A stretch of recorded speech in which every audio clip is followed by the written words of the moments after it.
All those wishing to speak.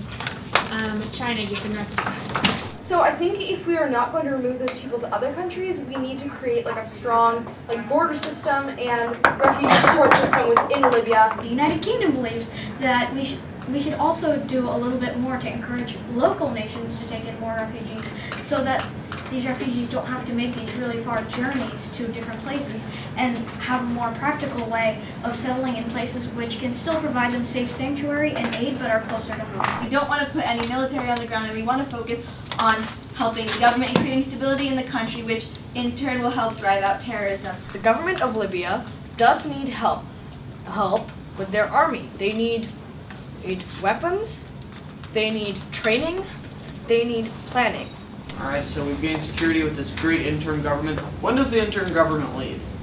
France believes that the best aid we can give to Libya at this time is mediation and our help just in setting up the government, not necessarily in monetary value. And in addition to that, we should encourage them or help them in obtaining control of their natural resources so that they can use them to help the Libyan people and make sure that they're going into the right hands and not being abused. Before we can provide them with guns, we need to provide them with food and education. It's so simple. Libya is already a divided country, and our purpose in this debate is to unite it and not use more military action to divide it more. There's essentially no Coast Guard as it stands. Having the Coast Guard 100% or nearly 100% made up of Uruguay forces makes it that if Uruguay decides to pull out, then Libya's coast is completely exposed. There is also a large amount of surface-to-air missiles, or SAMs, in the hands of militias in Libya. Arms from Libya are fueling conflict in the DR Congo, Guinea-Bissau, Somalia, and Nigeria, the Sahel, and across Africa. This is causing spillover violence and massive numbers of refugees to enter Angola. We really need to increase our international presence, and if we can do that, then the borders will be more secure and this issue will be solved. This would also decrease the flow of illegal gun trading. So this seems like tightening our borders would be very beneficial to a lot of us.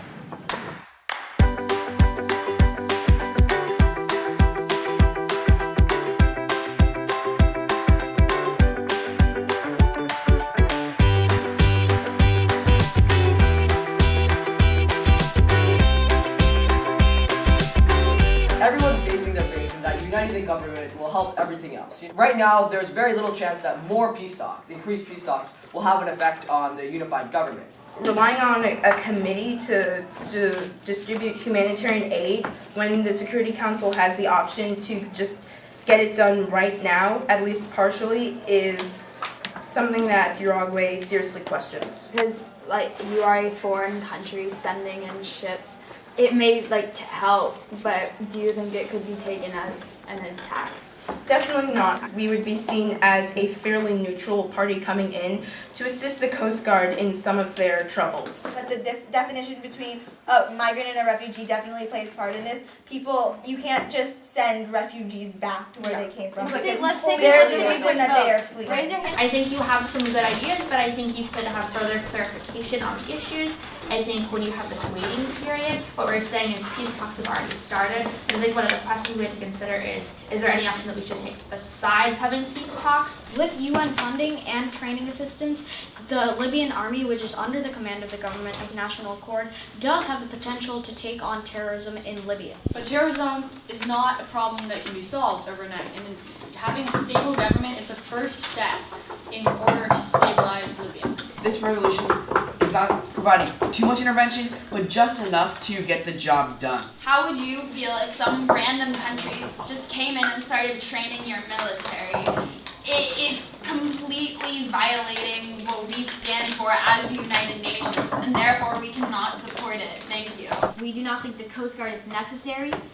We think it is infringing upon their sovereignty, and it directly goes against 1.0, which states that we will not bring in any forces, military forces, and the Coast Guard is actually part of the military. We would simply be training them, and this is in no way in contradiction to I believe it was the first clause of Resolution 1.0. So I strongly urge none of the P5 members to veto this bill. All those in favor of Resolution 1.0. Please raise your placards. Okay, all those opposed? Any abstentions? Resolution passes. Delegates, clapping is not in order. We are still in voting procedure. So now we're going to vote on resolution 1.2. So all those in favor of this resolution, please raise your placards. Wow. All those opposed? Vetoed.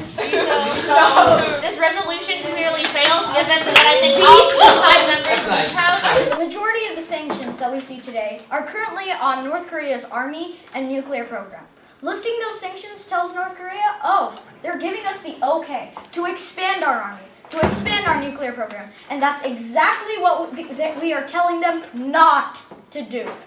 My solution for that is to send in South Korean soap operas to show the North Koreans that life outside of North Korea is better than inside. But wouldn't that be putting the South Korea under more pressure and danger? People are dying because of these sanctions, and you think it is okay to keep them on these people. Venezuela is just astounded by the fact that we are letting these people die. Is it really worth it? Well, let's hear from Uruguay. We propose a strong deal that will reinstate the United Nations Development Program in the Democratic People's Republic of Korea, which will aid and empower their people without benefiting their government. North Korea's finances are tight, so they're still going to steal from the people in order to finance the growing costs of their nuclear program. If we lift the food sanctions, what will actually happen is that the government will take all the food. Let's just start agreeing on something. The first thing we can agree on is I think that everyone in this room does not wish to remove any of the more extreme sanctions. So the only sanction up to debate is luxury goods. Yeah. We need to help lift the sanctions that will help the people. We need to give them humanitarian aid. We need to give them food. We need to give them water. We need to help them. We need to unite them against their government. France has heard that the bloc over here is trying to create a resolution that involves lifting sanctions. France would like to inform said bloc that we will exercise our veto power against any resolution that does lift sanctions. Individual Chinese citizens' companies are losing millions of dollars from these sanctions, and we believe that they need that money. Next will be the 6-minute moderated topics with a 30-second speaking time on the efforts that should be taken to limit nuclear proliferation in the Asia-Pacific region. All those in favor, please raise your placards. All those opposed? This motion passes. To get to a solution quickly, we must have these peace talks. Resuming diplomatic discussions with North Korea is the first step that we should take.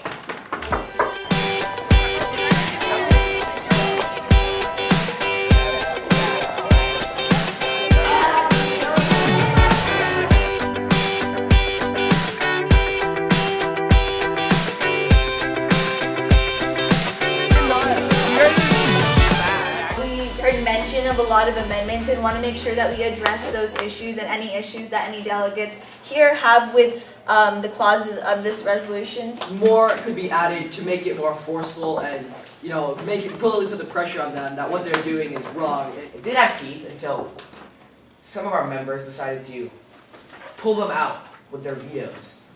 These teeth were the lifting of the sanctions.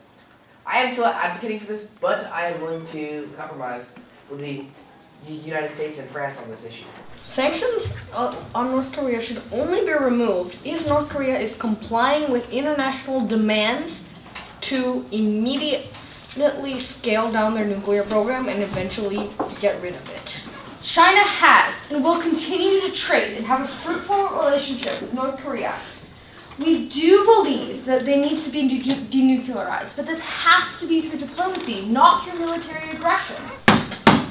Knock, knock, reality check in there. You're not going to get rid of any of North Korea's nukes. Why is that? Because North Korea is not just going to get rid of their nuclear weapons program. Said we disagree strongly with the government's human rights abuses and their ability to brainwash their entire nation and believe that something must be done about this.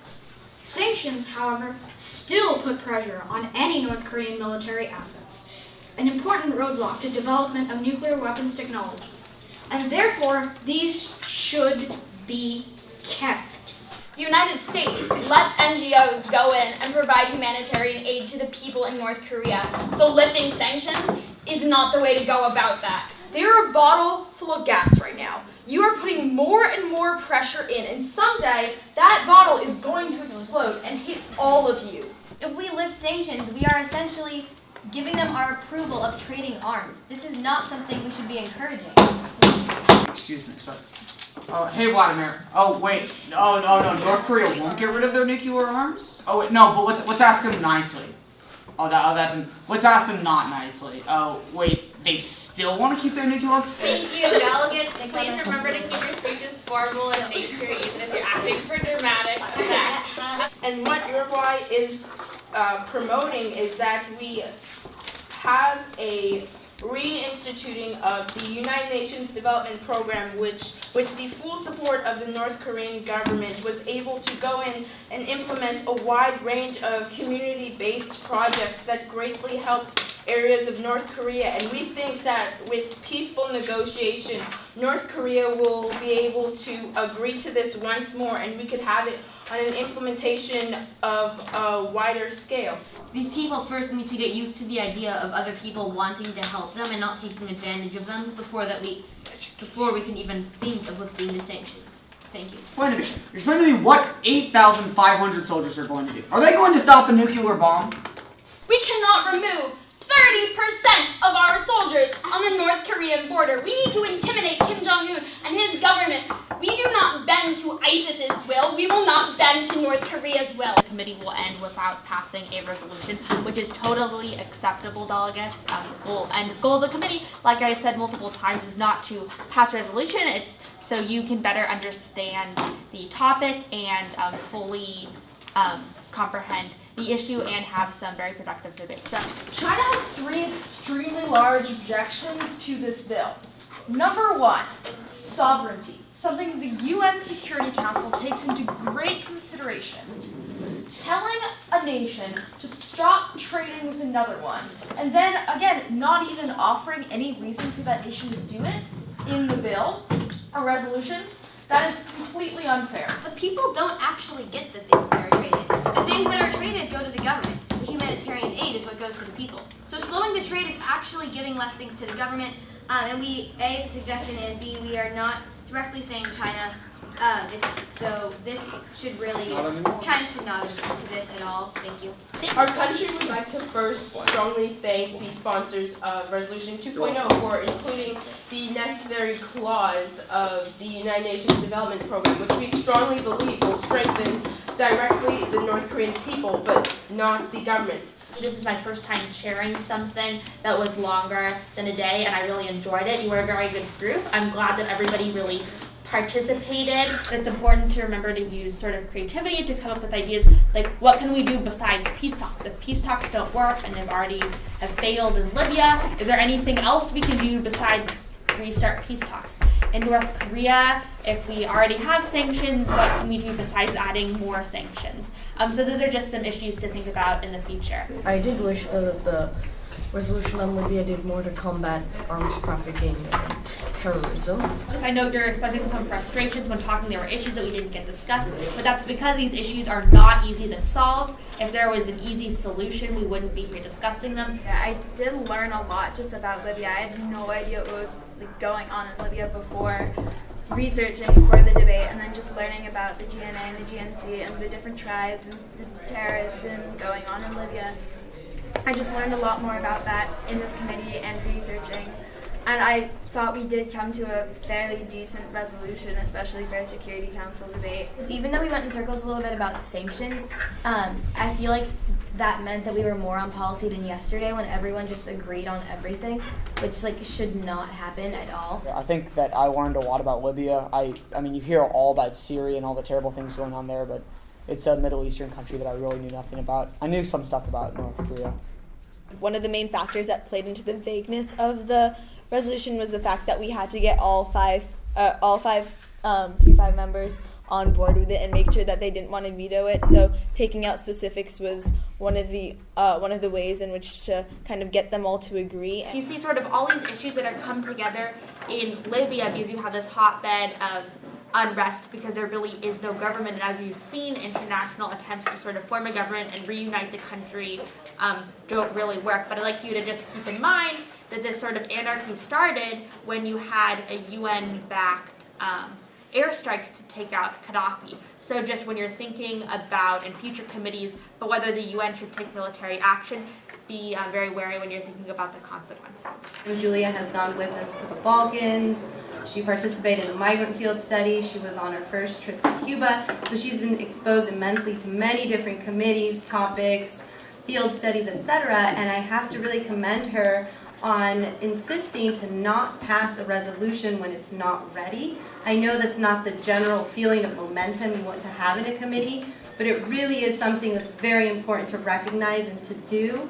And that was a decision Julia made entirely on her own, but one that Simon and I stand behind, because you don't know how many committees or debates we have seen where something is passed just for the act of passing it. So I think this does speak as well as to the hard work that you guys put in this weekend. Even if you could not agree on everything or it wasn't fleshed out enough, that's perfectly fine to do. So thank you again, Julia, and thank you to all of you for your effort and care.